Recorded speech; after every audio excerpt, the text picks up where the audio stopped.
Hello, hello. Ang pag-usapan natin, maiba naman tayo. Hindi na lang puro politika, problema sa bansa.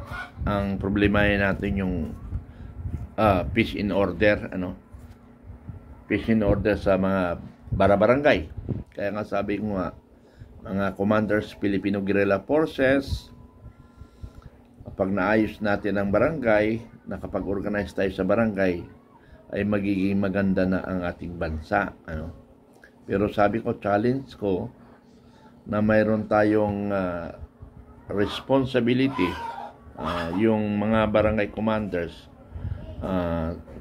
nasabi ko sa mga ibang vlog ko na kailangan maging kaibigan natin ang sangguniang kabataan. Pag naging kaibigan natin ang sangguniang kabataan, at ang pangalawa, ang mga barangay council, mayroon tayong mga plano, maging kaibigan natin. And that is the solution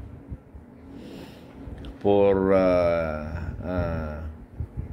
resolving corruption and abuse of authority. So mayroon tayong mission yan. Kaya nga, binuo natin Filipino Guerrilla Force. That is one of our objective. Dapat makarating tayo sa barangay. Now, kung hindi pa tayo nakakarating sa barangay yung iba, ay medyo hindi pa natin masabi na we are effective Filipino Guerrilla Forces.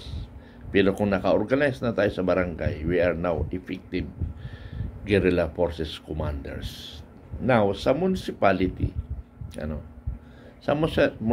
mayroon tayong mga sinasabi na once na mayroon kayong 300 members in one municipality, to include the barangay meeting, ay mayroon tayong pag-uusapan lecture, magli-lecture tayo in one province, at magiging virtual mayor kayo, Kung ano man yun, saka natin discuss. Pero ito, mayor pa rin ang pag-uusapan natin. May abuso na anak ng mayor. Ito yung sinasabi ko na kurap ang politician at kinukonsente ng anak. Ito baliktad. Ito ay magandang ehemplo para sa mga political leaders na hindi niya tinotolerate ang anak niya. So meaning, pag hindi mo tinotolerate ang anak mo, meaning magaling ka na leader dahil ikaw mismo ay set an example. Pakinggan natin.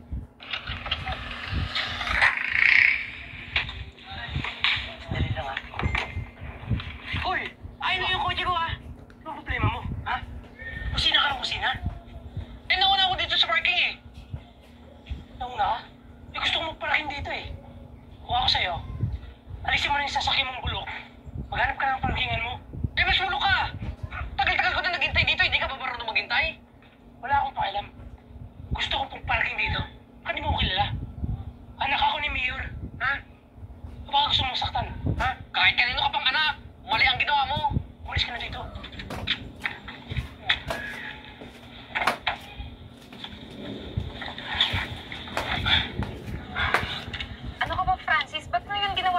Ba't mo pinaalis? Dalawa naman ako hanap ng parking. Nakikita mo naman, di ba? Lapit-lapit sa restaurant. Maglalakad pa tayo? Ano ka ba naman? Pwede naman tayong mag-park sa ibang parking area, di ba? Kapay din. Ako dapat yung masusunod. Lahat ng gusto ko, nakukuha ko. Tsaka mga taong katulad ko, lalo na, anak ako ni Mayor. Dapat, pinagalang. Tara na, punta na yung restaurant.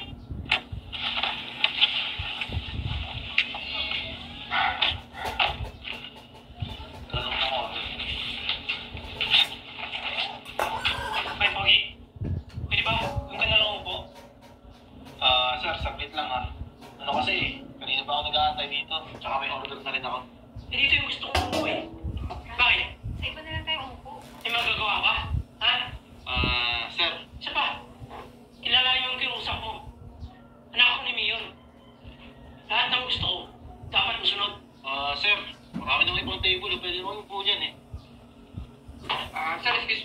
sir, huwag naman po kayo manggulo dito sa restaurant. Sir, nauna po kami sa inyo. Marami na pong table na bakante, sir eh. Mamili na lang po kayo kung saan po kayo po. Hoy, pangit naman kang ito. Ako? Uutusan mo? Francis, tama na. Ano ba? Skandalo ka na eh. Hoy, anak ako ni Mayor. Bakit di mo ko kilala? Pwede ka nang tanggalin sa trabaho mo.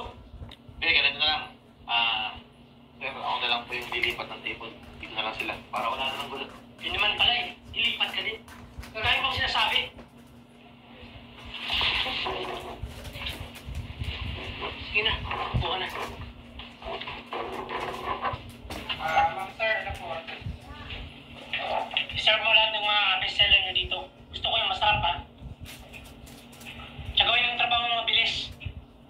Sir, yung order niyo po kasi, ako po siya na 20 to 25 minutes po ako po serve sa inyo kasi lulutuin pa po. Ano? Tagal naman nun ah. Gawa mo ng paraan. Tama na. Maghintay na lang tayo. Ano yun, Francis? Ano ba yung ginagawa? Hindi mo ba naririnig lahat ng mga sinasabi mo? Magaling ka manlait eh. Ba't mo pinagsalitanin ng gano'n yung waiter?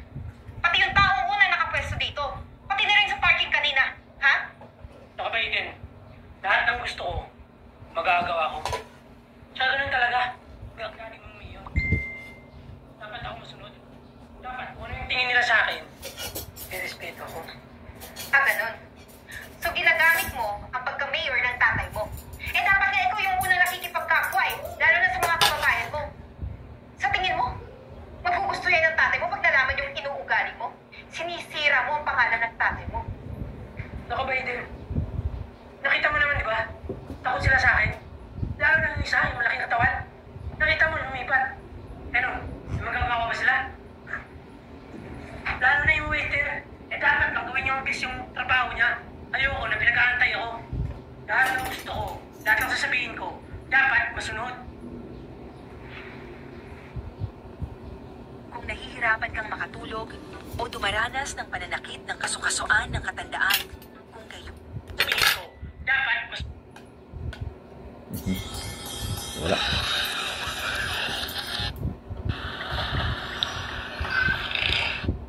Dapat po kasi yung pagkain niyo, sir eh. Matagal po kasi talaga lutuin. Hindi ko na problema yun. Dapat, gawin yung tamang trabaho nyo. Dapat yung mabilis. Ikaw waiter kang bobo-bobo mo. Ang dali ng sinabi ko. Sabi ko, bilisan. Tubig pa talaga eh. Ha? Pero ano ba? Sumusobra ka na eh! Alam mo, hindi ko na matiis yung ugali mo. Lalo na inaabuso mo rin ako eh. Aiden, tumigil ka. Ito ka nakakampihan mo. Itong pangit na to. Salamat ka, pinatulan pa kita eh. Ah, ganun, pinatulan mo ko. O sige, maghiwalay na tayo. Kasalanan mo to eh. Nakita mo nang nangyari. Dahil sa'yo, umalis na yung girlfriend ko. Ha? Teka muna, sir. Ano ba nangyayari? Bakit nananakit ka ng waiter ko? Ha? Bakit? Sino ka ba? Ha? Ako lang naman po ang may-ari ng resto na to. Kaya naman pala ang upan ng mga waiter nyo dito kasi matanda na yung nangyari. Bakit di mo ko kilala? Lahat, kaya kong gawin. Siyempre, tatay yung mayor ko. O baka gusto nyo, ipasara ko tong restaurant nyo. Hoy, tumigil ka na ha. Kanina ka pa. Hoy, pwede ba? Huwag ka na makialam dito. Hindi naman ikaw yung kausap ko ah. Alam mo, dapat kanina sinupal-pal na kita eh. Di mo ba alam ng pulis ako? Ha? Ayan o. Pulis! Natauhan ka na ng daddy ko eh. Hoy, mag-iingat kasi magsasabi mo ah. Kung baka gusto mo, tawagan ko yung daddy ko. Tawagan mo. Sisiguraduhin ko sa'yo. Napatanggal ka sa trabaho.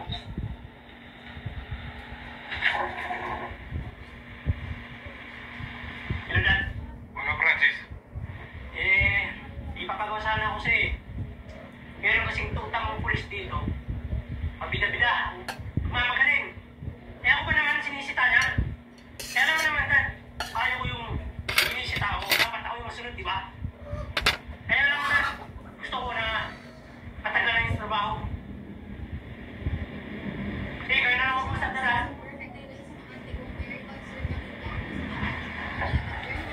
Kita pa ako.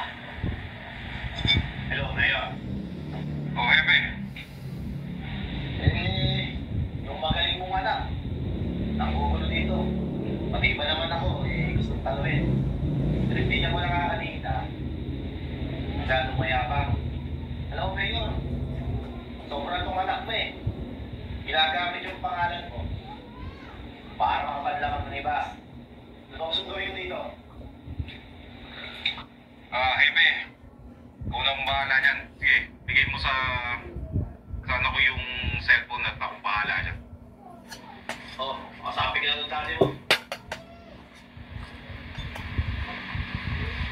Hello, Dad. So Francis, anong pinagkagawa mo dyan, ha? Di mo ba alam, nasisira yung pangalan ko dahil sa'yo? Eh, Dad. Gusto ko lang naman na lahat sila na sumunod sa akin eh. Ito kasi yung pulis mo, pakayama. Eh, di ba sinabi ko na sa'yo? Ipataguro sa trabaho to. Francis, hindi porket mayor ako, gagamitin mo na yun para makapanglamang ka ng kapwa. At saka, iyabang yan. Saan ito, Dad? Salarin mo ba? Sumusobra ka na, Francis, ha? Ano bang gusto mong mangyari? Eh, di ba yung gusto ko? Yung lahat sila, takot sa akin. O ngayon, ikaw na talaga matatakot. Kasi, pagbabayaran mo lahat ng ginawa mong kalokohan. Eh, Dad, anak mo naman ako ah. Bakit di yung pulis yung sinisisi nyo? Dad, Oo, yan. Kamusta yung yabang mo? Alam ba kung sino yung tatay mo? Kilala ko si Mayor. At matagal na kami magkaibigan. Alam mo, yung mga bulong mong pang-uugali, hindi na babagay dito. Tama-tama. Yung mga kanyang ugali, marami ka pa kasama. Sumama ka na. Tara na. Okay. Cancer is a So, ang pinag-usapan natin dito, yung ginagamit ang kapangyarihan sa pag-aabuso. So, yung mayor na yan, dahil mayroon siyang disiplina sa anak, ibig sabihin, disiplinado rin siyang mayor. So, ganun sana lahat ang mga political leaders. Hindi nagkukonsinti ng anak at hindi rin nagkukonsinti ang anak sa magulang na nagkukurap, ano. Both side lang yan, ano. Palitan lang. So, sabi ko nga, sa Filipino Guerrilla Forces, ang main objective natin, kaya tinatag natin ang Filipino Guerrilla Forces, ay makarating ang ating organization sa barangay at saka sa municipality, because that is our task, ano. Ngayon, kung organization lang tayo sa taas, wala sa baba, hindi tayo maging effective functional. Ang effectiveness natin ay nagmumula sa taong bayan. So, taong bayan ang ating pakikinggan at taong bayan ang ating dapat susundin. Maraming salamat. Bye-bye. I love you all.